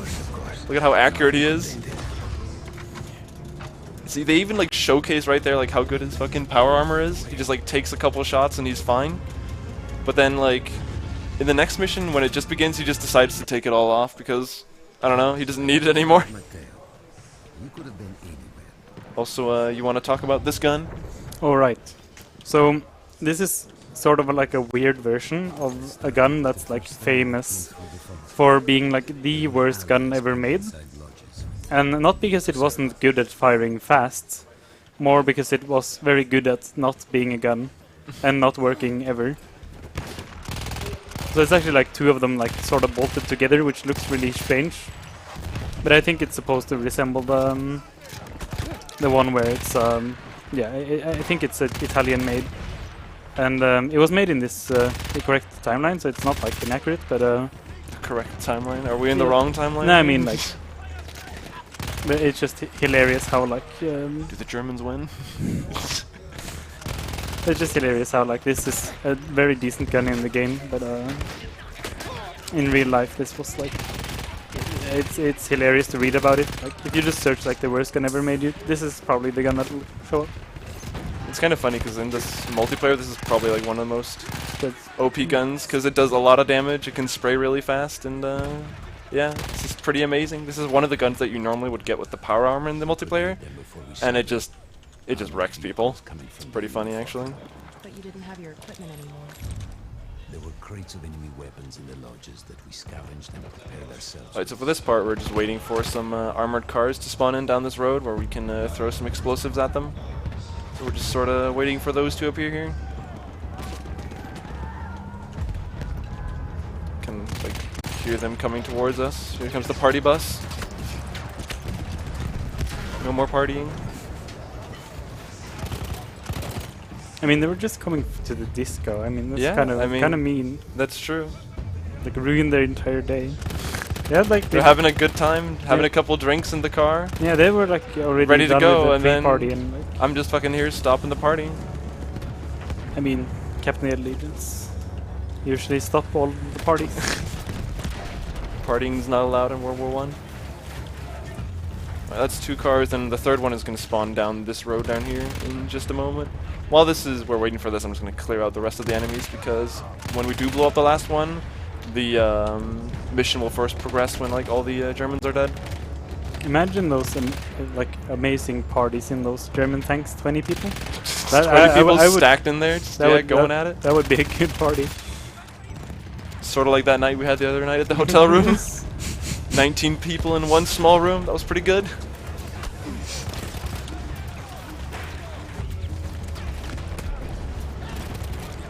This area can sometimes be a little bit scared because there's actually a lot of enemies here, so you kind of want to watch out to like not go full Rambo. But I think we'll be fine for now. Hello? Okay, we're good. Through sheer force of will, we took out their firepower. The lodges were safe. So here I'm gonna run to the very edge of the map, as you can see there. Mateo in those lodges? No. And then after a specific amount of dialogue, then I'm just gonna start running into the no man's land, which should remove. I could have ran a little bit earlier there. But it's Better fine. safe than sorry. Exactly. I have one time like ran a little bit too far, a little bit too early, so you just kind of get to here, and then you need to actually do the like defense Yeah. part again. So I'd rather lose those 2 seconds to be sure.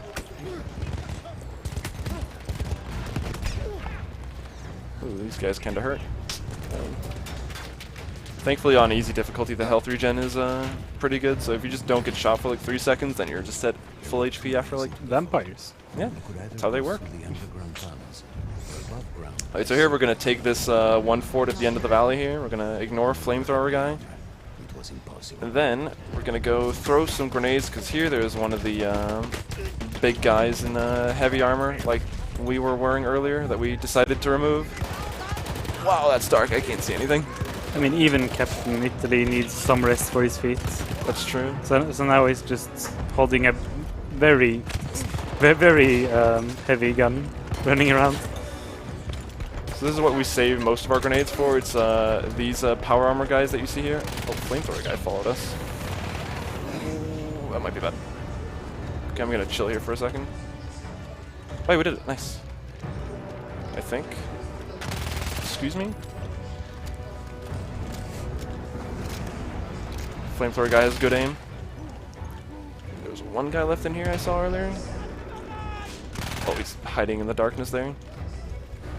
Oh, there's one guy left up here that we missed. Hi. You can like see the shining of his helmet. Right, that was it. And that was the Italian chapter done. Yeah. As you can probably tell, the last 3 chapters of the game are a lot faster than the first 2. It's mainly because of the speed of both the tank and the plane. Because for the last 3, you can just sort of like run from point A to point B pretty fast. Alright, so the 4th chapter is the part where you play as the Australian elderly man. Well, he's not super old, but he's like 40, Elderly. 50. Yep.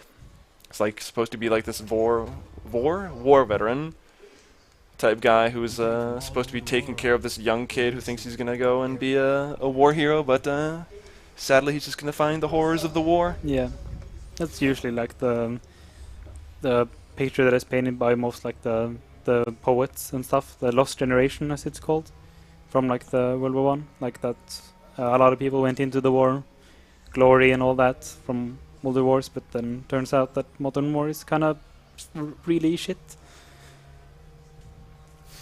Even like points that out at like it's the end of the first chapter, I believe. It's like he really like shows that, oh no, you lied, because apparently the kid like lied about his age to like even get into the army, but yeah, he just lied to get into hell,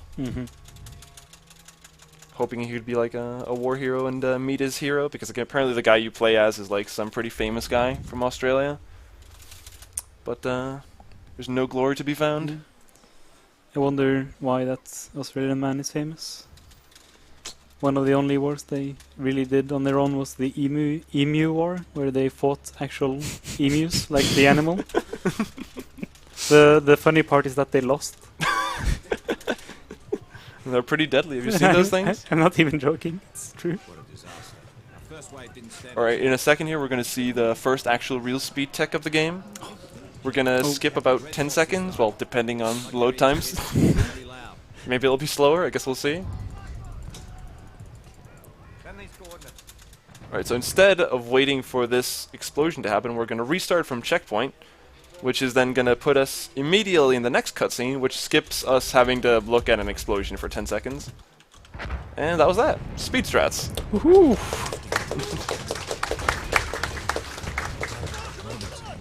There's going to be one more speed tech thing that we're not going to do on this level, but on the next level instead. Which is, Nice we look collision forward to on that. Yeah, these Allies. guys are pretty nice. Look at them. Oh, that guy had collision. Damn.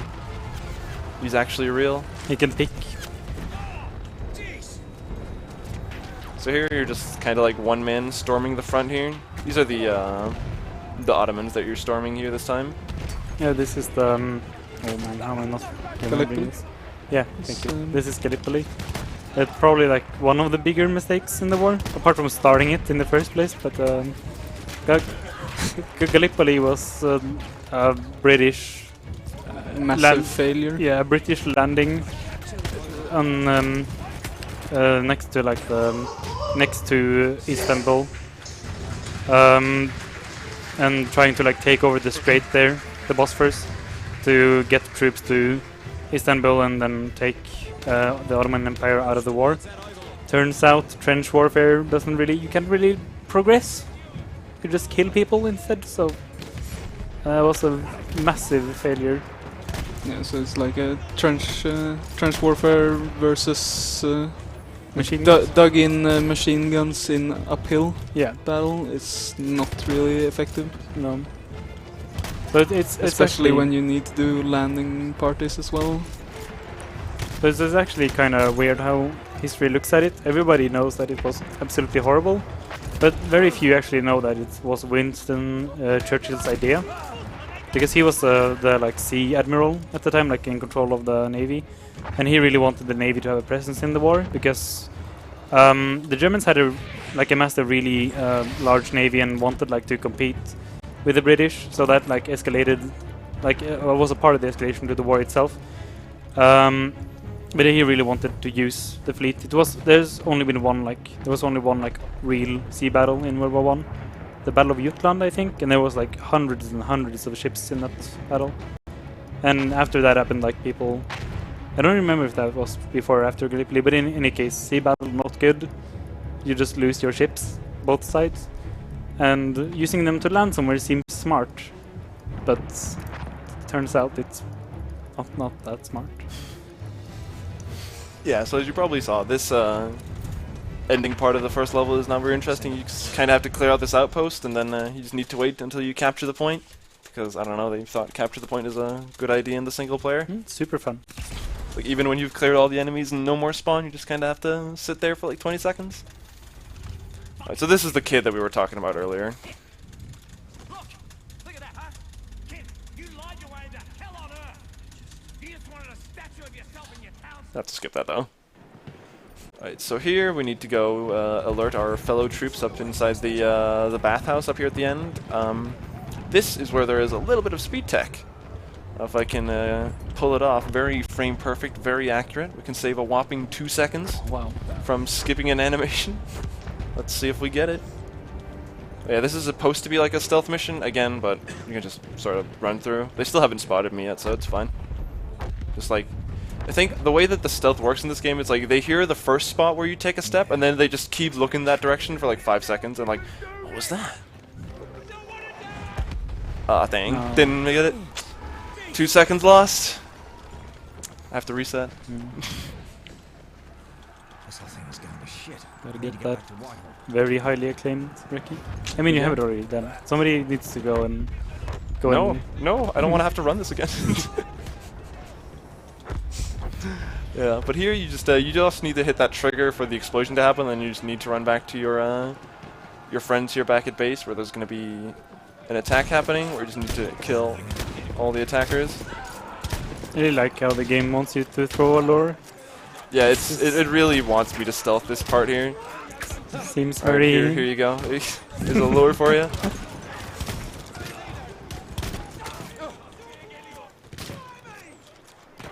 Oh, there's one guy here. Nice. Okay, that was it. Usually you just want to kill all the enemies on the left side of the building there, because the right side will just get mowed down by a machine gun, and the rest will just Got to get to Rick. die from old age or something. I don't know. We'll just fall over. Very common problem back then, just falling over. Die from fresh air. Yeah. So here you need to go and inform your like the back line that we're going to retreat, but apparently when we get here we find out, oh no, they've already retreated without us. It's this crate that we need. We need the sniper from this crate. It'll actually be really useful in the upcoming fight. So, oh no, they're gone, and they just left a note. For those who didn't hear from a runner, the Allied position is lost. Artillery fire ordered to cover retreat to beach, shelling the village and outlying forts. Shit. Foster. So now we need to go back and warn them, where we're gonna take this nice little horsey, Fucking Brits. and go for a little ride back. Cover retreat.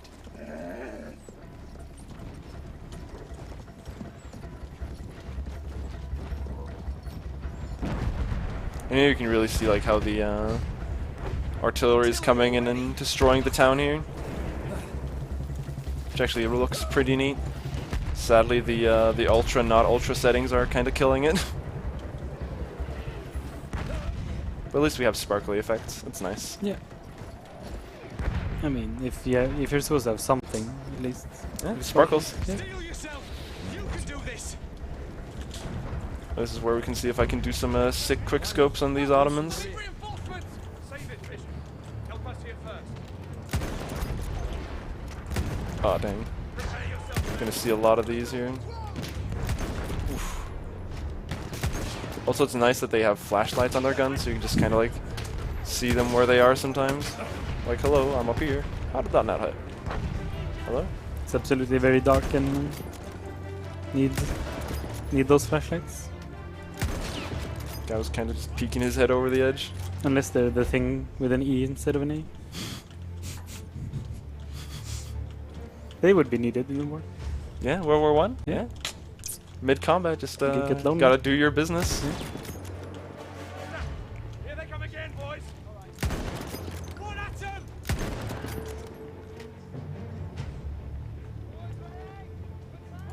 That's the armor guy. This is what we need to save our grenades for. The heavy armor guys actually take a lot of bullets, as you probably imagine, which is why we just save all the grenades for him. Did he die? Okay, he did.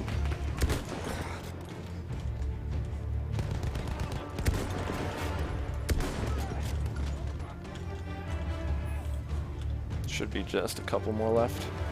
Sometimes the AI likes to get stuck on some of these buildings, so you have to sometimes go and get them, which can be kind of annoying. But you want to like run up there as little as possible because it actually stops them from spawning.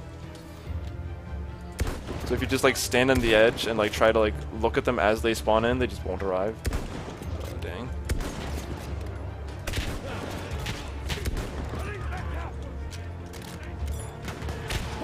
Hold on, I'm reloading.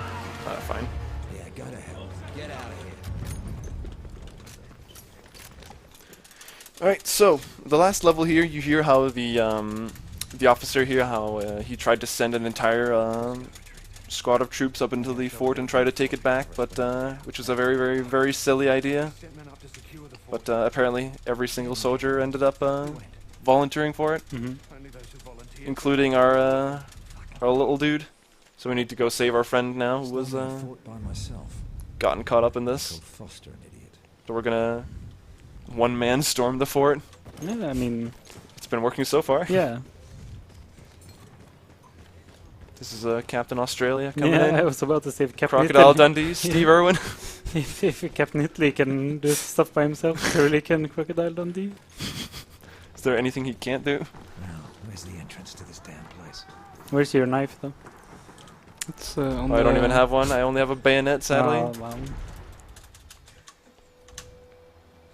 Well, I could think of. Hold on, he's tired from the... Oh yeah, that guy didn't see me. Oh, now he saw me. Dang. Yeah, stealth system in this is sort of broken, as you probably see from time to time. The weird thing about the stealth is like you don't really like gain much from actually stealthing. There's no like secret achievement or second ending or just anything from it. It's just sort of, yeah, you can do it. Also, there are silent snipers in this, which is pretty funny. Yeah. Best not talk They- about that. They had silencers back in Sure. World War One, right? Surely. I mean, they must have. This game is very accurate. Wait for that explosion to clear and then run for... I mean, I wouldn't be surprised if they tried to make some. But that they actually made like functioning silencers? I'm not sure. Somehow I doubt it.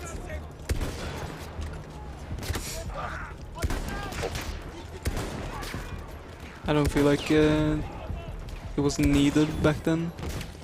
And It you, was you need to usually- be stealthy down in that trench? It was usually more like the louder the better to scare the enemies. I'm gonna take this guy's shotgun. That'll be pretty useful here. Alright, in a second there's gonna spawn a flame trooper, which we hopefully can like kill as fast as possible because they're probably the worst enemy in the game. A real pain to deal with. Gonna regen some health as well, because they really hurt. He could probably instantly kill me if he wanted to. Oh, there he is. Didn't really care about me. Hello? Let me shoot your back. Yeah, if you shoot their backpack, they just instantly die. Oh, I'm stuck. Oh god. That was a table. No. Table Rip got Bishop. me. Dang. I wonder where it spawns me. I think it spawns me at the top of the hill where I need to defend. Oh no, never mind. We're back here. Thankfully, it's not too much backtracking. No, it's not too far.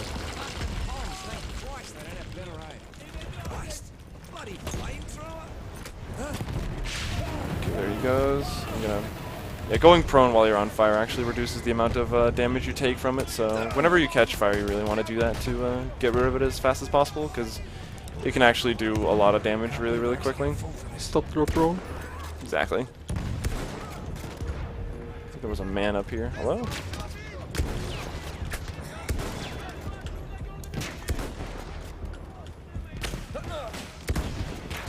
Oh, he ate that shot like a champion.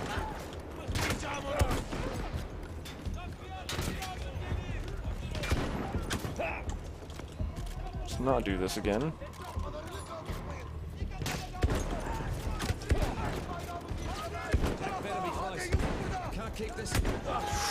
Ooh, shotgun guy is not dying. Yeah, shotgun guys are probably the toughest enemies, most because of like the amount of damage they do. Also, there was another table there.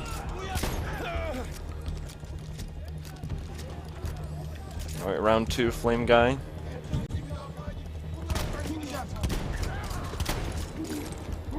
Far away, far away. There we go. I think that should be the mission done. Yep, that's it. Right, and that was the last one. And this is where the Australian man sadly goes out with a bang. Yeah. He saves the fort all by himself and all the troops. Wins the war. Yeah. One man. Alright, so here we're coming up to the last chapter of the game, which is the one about Lawrence of Arabia. Yeah. You don't play as Lawrence himself, you play as a woman named Zara, I believe. Which is sort of like just like his, I don't know, special ops soldier or something like that. She's just like a ninja, runs in, stabs people, takes their guns, takes over an entire base. The Arab Revolt was very interesting. There's a lot of stuff, and it's very unfortunate to like talk about and stuff because of the Sykes-Picot agreement.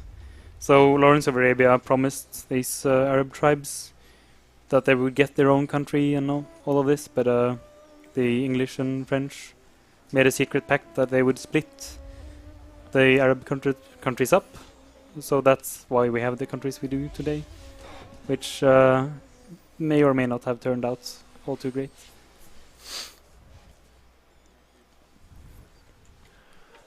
For the first level here, normally you just need to break into this little train cart that's crashed on the side of the tracks. You need to get a special book from it, which contains some codes for an armored train that you need to destroy, which was the one we totally didn't spoil earlier. But I heard nothing about a train. I don't know what you're talking about. to get into this train, we actually need to kill a lot of the enemies outside, but for the speed run, we're just going to run straight to the train car and just jump inside and ignore the 10 dudes outside. Now, there is one guy that I'm going to kill, who's the one on top of the train cart, just for safety, because if they do spot me, that one guy is going to interrupt the animation, sort of like with the spark plugs in the first chapter. If you get interrupted while opening the hatch, even like you're already like through the hatch, you'll just like, oh no, can't. Close it, go back out again.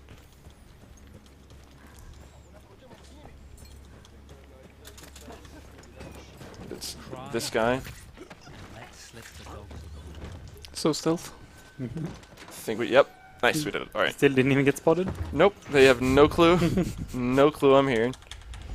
But if you get spotted there, it can eat a lot of time. Sometimes you can get lucky and they'll all start shooting at you and they'll suck and not hit anything because it's easy difficulty, but usually it ends up being a huge time loss, so I'd rather just go for the safety strat there.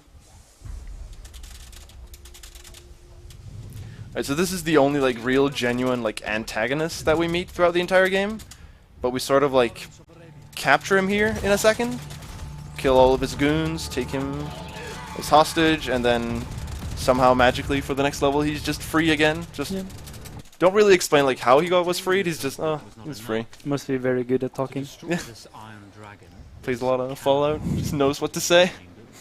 We had to send 3 encrypted messages telling him to stand Right, but down. here's Spams through the text like a champion. From an outpost scattered along the railroad track. right. So this is the armored train that is like the final goal for this little squad to take out. So what we need to do is we need to send some fake messages via pigeons to this train to like make it stop for gas, because otherwise I don't know, it'd go forever apparently. So we need to infiltrate some bases where we need to kill some commanders, take their orders, and then send them away by pigeon. We need to do that 3 times. And for that we want to just take the most optimal route, which is to start with the right base, then the left base, and then the one that's like out in the far desert. So you don't need to like backtrack a lot. Really strange how you are telling the train, hey, you need gas. Stop here. We know how much gas you have. Trust me, we know. 3 commanders to eliminate, 3 personal message capsules to be stolen, and then sent with our false orders. How's our attack? Some of these bases can be a little bit annoying. There's one in particular that's kind of a big deal because it has like tanks and flamethrower guys and some other stuff. So if you do like kind of get stuck or get a bad like I don't know AI behavior, then the tank and the other stuff can just kind of shit on your face as you're killing the commander. But let's hope that everything goes well here. So here we just need to like sort of very stealthily ride into the city, run this guy over, and now his backpack explodes because you rode him over with a horse. It's pretty good. Commander's here. Hello, he's dead. Steal his lunch money. Get back on our little horse. I'm gonna deploy the first fake message, which is over here.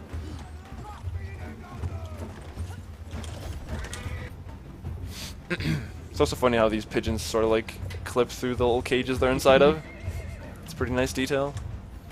Right, so that was the first one. That one wasn't a huge deal. The only like sort of problem there could be there was the flamethrower guy, but thankfully we he ran the right way, so we could just run him over immediately.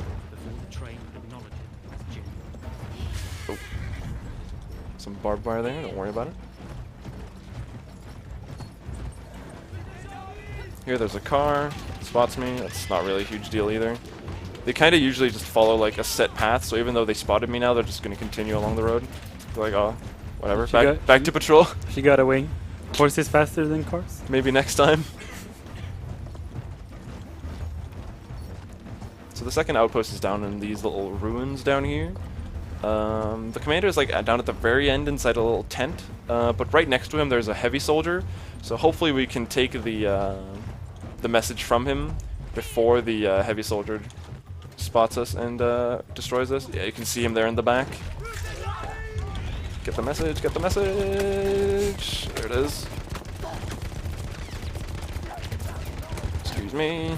There should be a tank here on our right side. Oh, there it is. Oh man. Don't let the horse die. Everything's fine.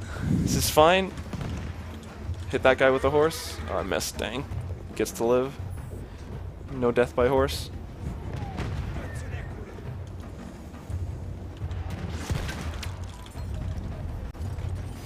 That was the second one down, and then we're gonna go for the third one, which is out in the far desert out here. Should be one more tank over here somewhere, which we can hopefully dodge. Oh, he's not. Oh, he drove the other way. Good. It's not a problem then. Sometimes the tank can like take different paths and just completely block your way and just blow you to bits and pieces, which sort of sucks. By the way, we're going to be fine on estimate, I can tell. Yeah. We only have one more mission to left after this one, so we'll be good. So if there is donations, it's Yeah, perfect time to do it. Squeeze them in. Mo-Man to the rescue. Alright, last commander, there he is. Oh, that guy through the window, saw nothing. Commander just hanging out in the window, got stabbed. It's probably nothing. Yeah, there's no new donation. Dang. Please donate on with a comment stream too for the remaining, I don't know, 10 minutes of the run. 5 minutes-ish? 5 minutes. Yeah. 5 minutes. Okay. So yeah, this is the bad guy. He's back. He, I don't know, broke out of our prison or whatever. Prisons have a tendency to not be very solid in games, so I'm not surprised. So instead of just killing us instantly for, you know, killing a lot of his soldiers and like breaking into his base, he's just gonna drag us out into the desert, and he's first gonna try and decide to kill us here, but we're just gonna, I don't know, fight back and kill him here. So, I don't know. He's not a very smart man. I mean, that's the only logical thing to do. Yeah. Drag the person out into... I mean, he has to be like a real villain, like tie her to the train tracks and everything. So here we're gonna get some very specific supplies. We're gonna get the anti-tank grenades and the silent sniper. We're not getting the sniper because it's silence. We're mostly be getting it for its range, because in a moment we're gonna have to kill some enemies that are pretty far away. For this mission, you need to blow up these 3 armored trucks here. So we blow up one there, which will then cause the second one to stop, because they're like, oh no, our friends blew up. And we're gonna make our way over here, where... Oh, hello? What a champion. So these soldiers should make their way over here. See, they're over around the corner there. So we're gonna blow up the last one, and then we're gonna go take this anti-tank sniper, which is just around the corner here. Also, I'm reloading my gun still while opening that crate. That's pretty good. Speedruns. Alright, so here there's another heavy guy. This is where we're going to use the anti-tank rifle to take him out, because using the normal sniper takes 1,000,000 bullets. What? There we go. Got that guy, and then there should be this guy left, and then one more. Get that no scope. Nice. Should be a guy over here on the roof. You didn't do it 360 first. Oh, that's true. Next one, I believe. I mean, we're not going to be shooting any more dudes, though. We're going to be shooting trains. Yeah, 360 no scope the train. No problem. Let's see if I can 360 no dynamite him at the very end. Alright, so here's the train. It's going to come in for some fuel and a couple bullets. We're going to use our amazing anti-tank rifle here to just tear this poor train to shreds. Also, there's planes here. I don't know, you see them there, but they're not really relevant at all anymore.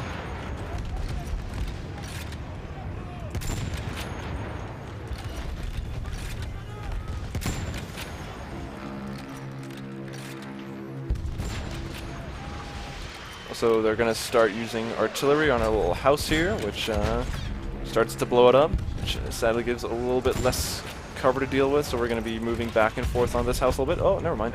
There goes the house. But yeah, we're mostly going to be utilizing the explosives that are found around the level, while hopefully at the same time dodging all the explosives that the train is throwing at us. Alright, one shot left with the sniper, and then we're going to go pick up some more explosives here. Some anti-tank nades, and I believe, yep, the fucking rocket launcher, which, yeah, World War I.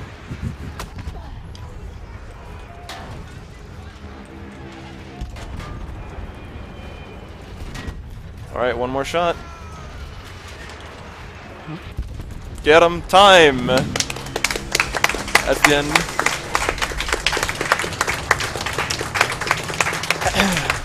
Like the 360 there? It's pretty good. But yeah, I was into Battlefield 1. We have beaten the evil train of doom. Yeah. So here there's going to be a slight little cutscene here at the end, and yeah, that's it. That's fine. Alright, I don't think there's really much else to say apart from this is the best speed game. You should all definitely run this. It's very good. This is not a lie at all. Perfect in every way. Alright.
Hello.